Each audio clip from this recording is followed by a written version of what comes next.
Il est 19h12, nous sommes en direct sur BFM TV. Eva Joly, notre invitée ce soir. Bonsoir Eva Joly, vous êtes députée européenne Europe Écologie Les Verts, probable candidate à la présidentielle. Merci d'être avec nous en direct depuis Bruxelles. Tout d'abord, une réaction à l'actualité de cet après-midi même. Cet attentat, vous l'avez vu comme nous, à l'aéroport, un des aéroports de Moscou. Un premier bilan, selon l'aéroport, fait état de 35 morts, une quarantaine de blessés. Un homme se serait fait exploser. Pas de revendication pour l'instant, mais est-ce qu'on a quand même une petite idée de ce qui pourrait être à l'auteur, de ce crime? C'est très difficile à dire. On peut simplement partir des constatations. Cette fois-ci, l'attentat a eu lieu dans un aéroport et non pas comme il y a un an dans le métro où ça avait fait 40 morts. Donc on peut penser que l'attentat il y a un an visait la population russe. Or, cette fois-ci, c'est clairement un attentat dirigé à l'international. On peut aussi dire que c'est nécessairement organisé parce qu'il y avait des kilos de TNT. Nous savons qu'il y a beaucoup de conflits en Russie et qu'il y a des groupes qui ont des raisons de manifester, mais je pense que c'est trop tôt pour dire quel peut être ce groupe. Nous allons voir des revendications nombreuses, sans doute, dans les jours à venir. Alors exactement, on attend les revendications. Simplement dire que c'est absolument tragique. C'est un attentat tragique et dont l'objectif est de terroriser.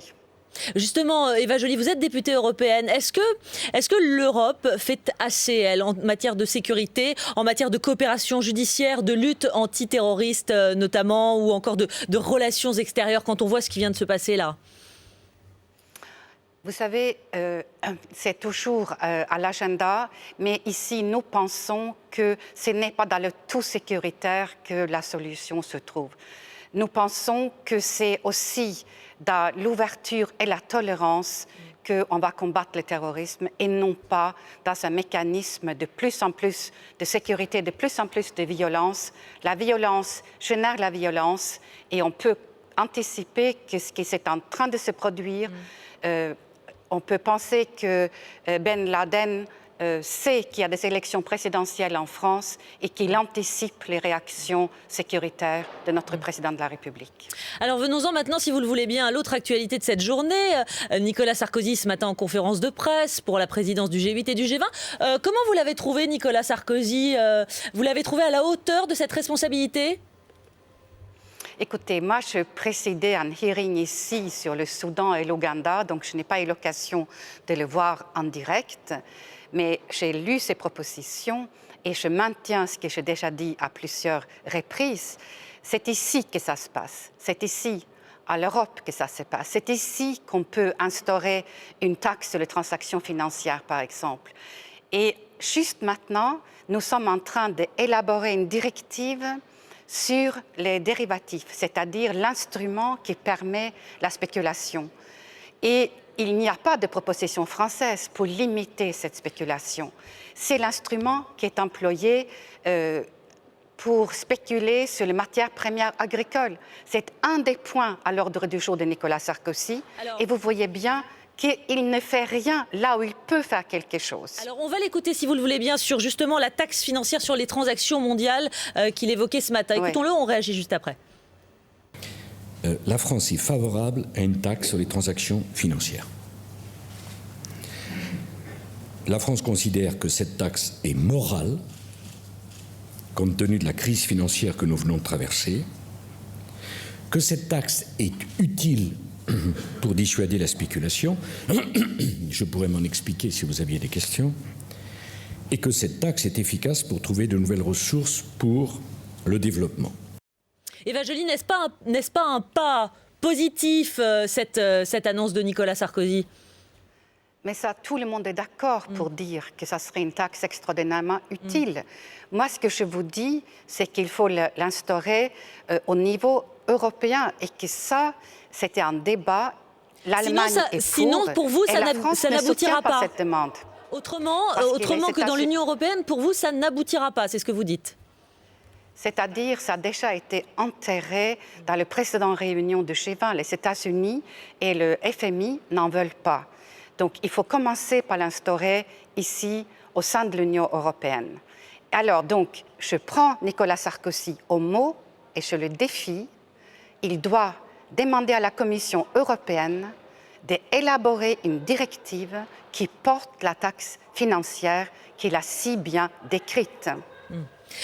On a entendu Nicolas Sarkozy plus humble, peut-être jouant aussi plus l'ouverture, quand il a cité notamment Angela Merkel, à laquelle il aimerait faire contribuer sur les prix la question du système monétaire international, ou encore Medvedev sur le prix des matières premières. Est-ce que vous sentez quand même que le président est dans une posture différente, qui ne veut plus la jouer perso, comme on dit, comme ça pouvait être le cas en 2008 lors d'une autre conférence de presse? Est-ce qu'on est dans quelque chose de plus modeste? Est-ce que ça résonne comme ça pour vous?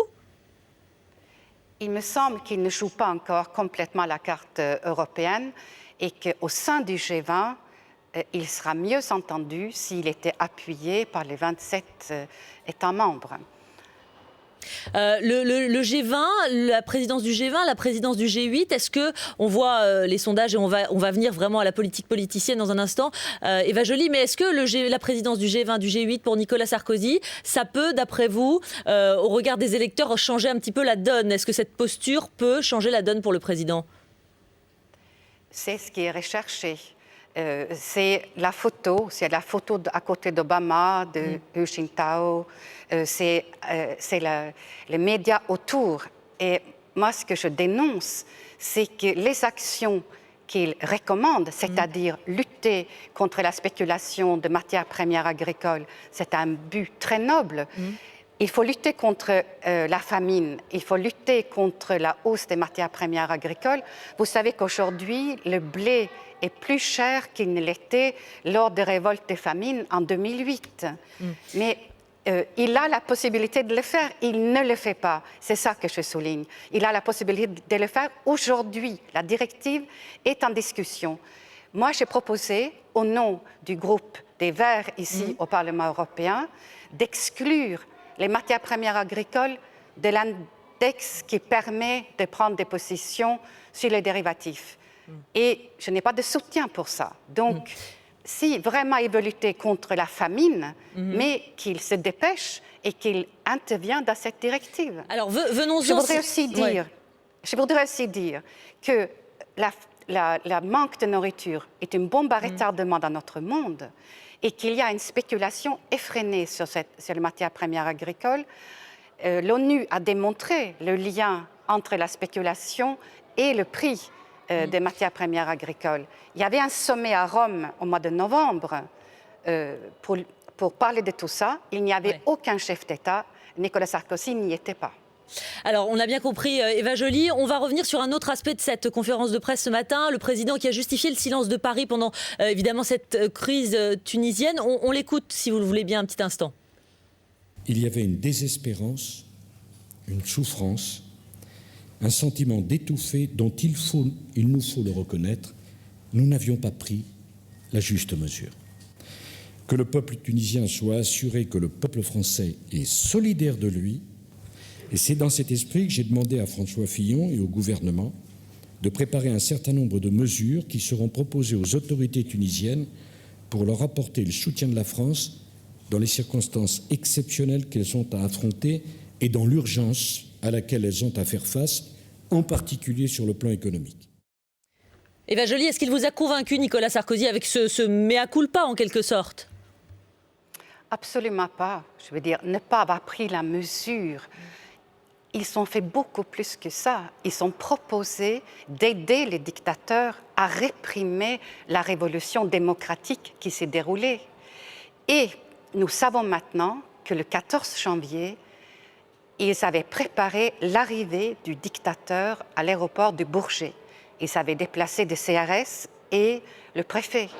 Donc, l'avion a fait demi-tour, mais ils n'ont pas simplement sous-estimé l'exaspération du peuple, ils ont activement aidé le dictateur. Et cela, pour moi, est gravissime. C'est comme ne pas comprendre lorsque le mur de Berlin tombe. Alors, on n'a plus beaucoup de temps, Eva Joly. Je voulais vous poser la question concernant la présidentielle de 2012. Nicolas Hulot, on le sait, hésite, devrait se prononcer dans les prochaines semaines sur une éventuelle candidature. Est-ce que vous vous êtes posé la question? On a vu que les sondages vous plaçaient sous la barre des 5% d'opinion favorable. Est-ce que vous vous êtes posé la question, j'ai envie de dire, de jeter l'éponge, tout simplement? Non, parce que je pense que la campagne n'a pas encore commencé et que le pourcentage d'intention de vote à 16 mois des élections n'a aucune signification et qui traduit bien plus votre présence dans les médias qu'une vraie intention de vote. Je voudrais aussi dire que lorsque j'ai proposé ma candidature, je l'ai fait à la condition qu'il y ait des primaires organisées au sein d'Europe Écologie Les Verts et je pensais expressément à Nicolas Hulot. Donc, sa place est là. Dans les primaires d'Europe Écologie Les Verts ce printemps s'il a l'intention de se présenter. Pourquoi maintenir un candidat écolo alors qu'aucun se dessine aujourd'hui naturellement? Gabriel Cohn-Bendit dit qu'il vaut mieux négocier avec le PS que porter une candidature de témoignage. Vous lui répondez quoi?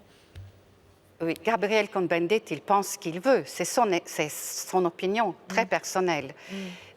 Et c'est important d'avoir une candidate ou un candidat à l'élection présidentielle pour l'écologie politique parce que nous proposons des solutions à la crise que le monde traverse aujourd'hui et nous sommes bien les seuls. Juste un dernier mot à l'instant, on vient d'avoir une dépêche indiquant qu'un député UMP vous appelait à garder votre sang-froid sur le dossier du Mediator, puisqu'on s'en souvient, vous avez appelé à la désignation d'un juge d'instruction pour enquêter sur ce scandale sanitaire.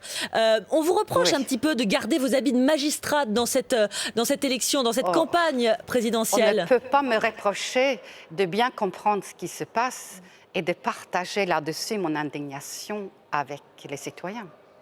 Néanmoins, on vous reproche un petit peu cet habit de magistrat que vous n'auriez pas réussi à enlever et qui pourrait vous jouer des tours dans cette campagne. Écoutez, qu'un député UMP prenne la défense des laboratoires Servier, ça ne m'étonne pas. Je pense qu'entre lui et moi, c'est moi qui ai raison. Merci beaucoup Eva Joly d'avoir répondu ce soir à nos questions en direct depuis Bruxelles. Vous êtes députée européenne Europe Écologie Les Verts, probable candidate donc à cette élection présidentielle. Merci à vous.